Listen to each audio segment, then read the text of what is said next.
Hello everyone, here is Malwina Stach and I am here with amazing Dr. Joe Dispenza. I met Doctor through my favorite documentary, which is What the Bleep Do We Know, many years ago. And when I watched it, I felt such a huge resonance with what you were saying. And I felt like, I'm going to meet you one day. You know, this feeling which sometimes you have, I'm going to meet this man one day. Because there's not an accident that I feel such a resonance. And here I am with you, talking about my favorite topic, which is lucid dreaming, which is my biggest passion. Joe is a neuroscientist. He travels around the world teaching and lecturing and doing workshops and helping a lot of people. He's also a doctor chiropractor. And he is here in London for the conference of Consciousness and Human Evolution, and he was so kind to come here, be my guest, and speak a little bit about my favorite topic, which is lucid dreaming. So I would like to ask you, Joe, if you could, from your all experience and your teachings and all the knowledge you have and the wisdom you have, to speak a little bit about the power of lucid dreaming from your perspective. What is the power of lucid dreaming you would like to share with us? Well, I think that reality exists where your awareness is. If your attention or your awareness is on pain or on suffering, then that of course becomes your reality. What is so amazing about lucid dreaming is that you have these different types of states. You have normal wakefulness, you have sleep, which is mostly restorative, you have dreaming, and then you have this last state that is really considered a transcendental state, where your body's asleep, but your mind is very lucid and awake. It turns out that we know how to actually induce that state in the work that we do. And I'm sure you understand that as well. But let me give you a little bit about the science behind it that may be helpful. When you wake up in the morning and your eye begins to perceive light from the sun, visible light, the band of visible light spectrum sends a signal to the optic nerve. The optic nerve sends a signal to what's called the suprachiasmatic nucleus, which sends a signal to the sympathetic chain, which activates the pineal gland, and the pineal gland begins to make a chemical called serotonin. And serotonin is the daytime neurotransmitter. It gets us up and going. And our brain waves, typically when serotonin is circulating through the brain, are what's called beta brainwave patterns. When there's an inhibition of light and it starts to get dark, the lack of light all of a sudden sends the same signal through the same pathway, but now the pineal gland gets busy taking serotonin and turning it into the nighttime neurotransmitter called melatonin. Now melatonin, the nighttime transmitter, makes our brain a little bit more groggy, and of course our brain waves start changing from beta to alpha, and in certain people into theta. So serotonin is the up neurotransmitter and melatonin is the relaxing neurotransmitter. So melatonin has been known in scientific circles to have a lot of health benefits, antioxidants, and of course it's the chemical that helps us to dream and to sleep. And of course as cortisol levels go up or stress hormones go up, melatonin levels go down because the survival gene is signaled and it's not a time to sleep if there's a predator outside the cave. So some people get switched on with their stress hormones, and that's why they can't sleep.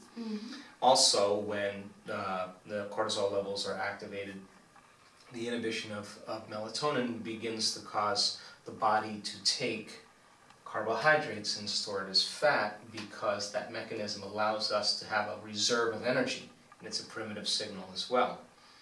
Well, there are certain moments and certain times, certain windows during sleep, primarily between 1 in the morning and 4 in the morning, when melatonin levels are at their height. Now, when the pineal gland is active and it's beginning to produce more activity in that specific gland, melatonin can turn into some very profound metabolites. Sister molecules to melatonin but think about it like an upgrade.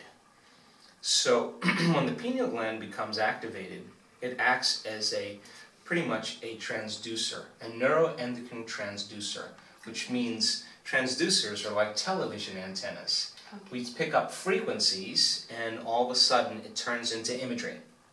And the imagery that's created when the pineal gland is picking up information beyond light, a higher spectrum, all of a sudden that frequency begins to produce an alteration in chemistry. First chemical is a very, very powerful antioxidant. One of the most powerful antioxidants known to man. Anti-cancer, anti-aging, anti-heart disease, anti-stroke, anti-neurodegenerative, anti-inflammatory, antimicrobial.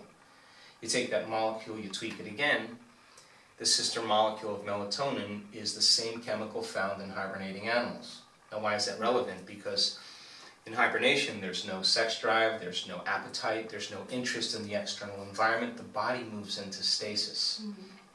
So now as melatonin gets an upgrade, you produce a more powerful antioxidant, you produce a chemical that causes the body to move into the present moment. Mm-hmm. You take that molecule, you tweak it again, and you have a benzodiazepine, which is Valium. Now it fits in the same receptor sites as serotonin and melatonin, but carries a different message. So when you see benzodiazepines starting to be active in the brain, it shuts off the survival centers. It pretty much anesthetizes the analytical mind. So now you're not fearful, you're not angry, you're not aggressive, you're not sad. For the most part, the survival centers shut down, and the body can relax into the present moment. A good place to be if you want to create something. If you take that molecule and you tweak it again, you have the same chemical found in electric eels, a biophospholluminescent chemical. And that is the chemical that begins to produce higher amplitudes of energy in the brain. The brain is now processing higher frequencies, and the brain is becoming illuminated, just like an electric eel. You take that molecule, you tweak it again, and you have the most powerful hallucinogenic known to man. And it's the combination of those chemicals that fit into the same receptor sites that causes the brain to go into a lucid and altered state. Wow. And certain people just have naturally higher levels of those chemicals because they tend to be less stressed, they tend to be more of a type B person, they tend to be more relaxed in the present moment, they're not as vigilant, they're not always trying to figure things out or think too much or analyze. They tend to be a person that's more paying attention, introverted. Analytical, and maybe within, more like... They're just more in touch with their feelings, really. And so, when you get the full package of those chemicals, of course, the person, all of their awareness is right on what's going on between their ears. In other words, they're having a full-on sensory experience without their senses, and it seems like they're there. What makes this so profound is that when a person is having an inner event and they have a greater level of awareness because their senses are heightened, they seem like they're there. They forget about their body, they forget about the external environment, and they forget about linear time.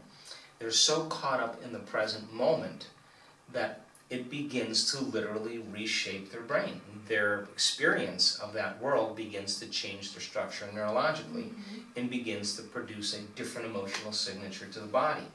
And all of a sudden now the brain and body are getting reprogrammed. So, as you know, the ultimate state then is to become so conscious that you can direct outcomes when you're there. Now, when you're beginning to direct outcomes, you're now going to have to step into the world of physics and outside the world of biology. Because when you're in that realm, you literally are experiencing dimensions. You're literally experiencing other worlds. And there are infinite frequencies that the brain can transduce into imagery, depending on the person's consciousness, person's level of awareness, their emotional states, and the ability to be able to direct those transcendental experiences begins for us to become more preoccupied with that journey into the dream time, into the dream world. And that's when we come back to this world, and when we have enough of those experiences, the brain only perceives equal to how it's wired. you all of a sudden starting to perceive more of reality that's always existed, but you didn't have the circuits to perceive it. Yeah, that's incredible. So that explains as well my experience I had a few years ago, because I've been lucid dreaming for almost 30 years now. It happened something very weird to me, because I was able to come into this state, the same feeling which I have in my lucid dreams, and switch on the lights, the broken lights in the car. And I was like shocked in a way, but in the same time something in me was very peaceful, like it's normal. Like it happened in this life in the same way like it happens in regular lucid dream. So how would you relate to that? How would you explain that then? Well, look, I mean, we need a bottle of wine in 2 hours for this answer. Yeah, because you said that in your teachings you always say how thought affects our body, how we can heal with just thoughts and emotions and coherence. So I was wondering, like, it also affects matter in some ways. Well, Einstein said the field is the sole governing agency of the particle. He didn't say the particle controls the particle, he says the field.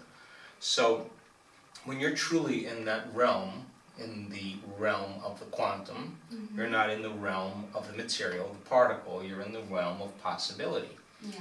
If we're deep enough into that realm, we can begin to instruct or command matter as the result of our conscious intention. So in other words, if you're having a full-on sensory experience and it seems so real to you that you're literally switching on or switching off the light, and all of your attention is there, and you're doing it from the field, theoretically, you should be able to produce more measurable effects on the nature of reality, on the material world. And now we're getting into the mystical. We're getting into the realm of the masters that really were able to begin to influence outcomes in a very short amount of time. It's nothing scary or nothing that goes into the model of possession or anything like that. It's just a skill. And I think that the more you practice it, the greater effects you produce. Yes, because the time of manifestation in my life, it becomes shorter and shorter, so that was really interesting. So if you could tell us, people who watch it, more about the benefits from your point of view of lucid dreaming. Why we should, if we should, or if we want to learn lucid dreams, what would be the main reasons you could? Well, I believe that the biggest lie that we live by and we've been conditioned into believing is that we're linear beings living a linear life. I think we are dimensional beings living a dimensional life. And that they're in the quantum, in the realm where there's an infinite amount of time, the eternal present moment. There are infinite dimensions and spaces that are all rolled up in the present moment. So as we begin to experience greater and greater aspects of the mystery of the self, and you begin to realize there is no past life or there is no future life, they're actually stacked on top of each other. Simultaneous. So then the soul is the thread that connects us to all of those different lives, all of those different possibilities. So when people start to have relevant experiences equal to the challenges or the places they are in their evolution in this lifetime, and the soul begins to reveal other aspects of the self, the mystery of the self then begins to become more broadened, and you understand on an implicit level or a deeper level what choice you need to make for your own evolution. And gosh darn it, you only need a few of those, just a few profoundly mystical experiences that are happening in the present moment right now, where you can never return back to business as usual. So then the side effect of that is that you're less seduced by things that create separation or preoccupy us, whether it's competition or success or money or fame or beauty or whatever it is that people get caught up with. All of that, the dross begins to fall away, and because you're less seduced by it, you start to see the hidden meaning behind all things. Now when the mystery of the self begins to reveal itself, that experience that you have will cause you to dream even greater. You can't dream the next dream until you have that experience, because you're journeying back to source and you're beginning to discover more of what's unknown. So then the experience then enriches the circuits in your brain, it produces a new emotional signature in your body, and your spectrum of reality broadens, and you start seeing things that have always existed, but you didn't have the mind to perceive it. Amazing. Could you share with us one of your most profound lucid dreams you had, which maybe changed your life or maybe directed you in some way? I'm sure there was many of them, but if you could choose one. I'll pick a short one because we don't have much time. Okay.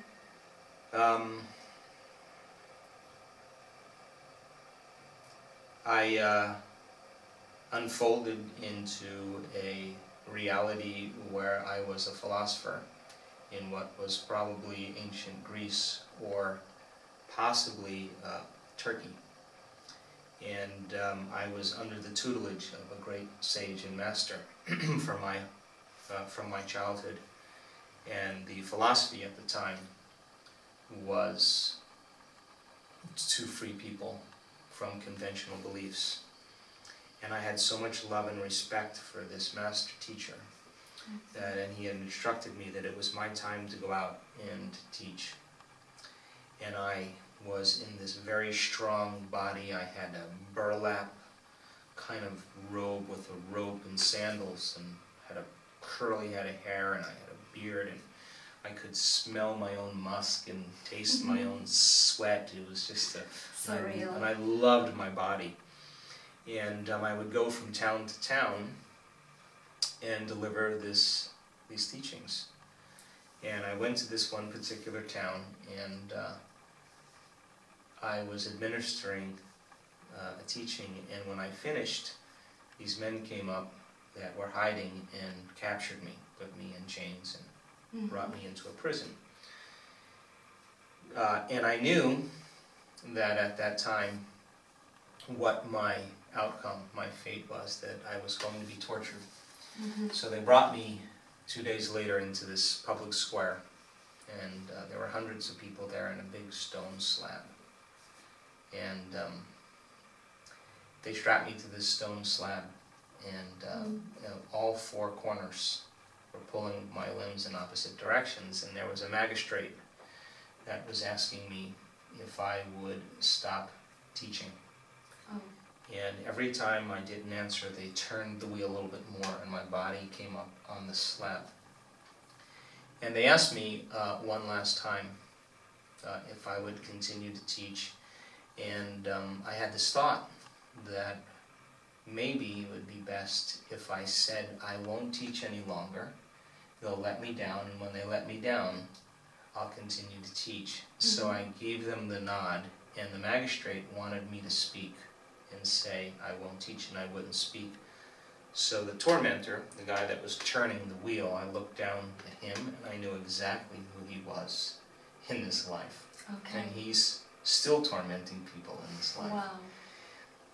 I saw through the mask, and he cranked that wheel a little bit more, and I felt my shoulder dislocate and my spine dislocate, and then they dropped the slab really fast, and I was a broken man, and because of that, and they dragged me into the cell, and a day later they opened the cell, and I was so broken from the torture that I spent the rest of my life in a cave, trapping fish as a hermit. But what was going on in my life at the time, I was deciding whether I should continue to teach. And when I saw that experience that was so relevant to me, I knew that I had to go out and teach. I knew that I had to go past whatever it was that I was concerned about in my life at the time. So the soul then reveals an aspect of ourselves. Now, would you call that a lucid dream? Well, I would call that a lucid dream in the conventional sense, but it was actually a parallel lifetime. And I was lucid in that parallel So you were lifetime. all the time, you knew kind of that it's a dream. I was both the observer, and the person experiencing it. Yeah. Amazing. I'm so glad you chose that decision to continue teaching. Thank you so much for offering your time to speak to us about your experience and about your knowledge about lucid dreaming. And yeah, I know you have to go now. You have now the conference. I have to go. So yes. thank you so much You're once welcome. again. Thank you all for watching, and see you on the next videos. Thank you.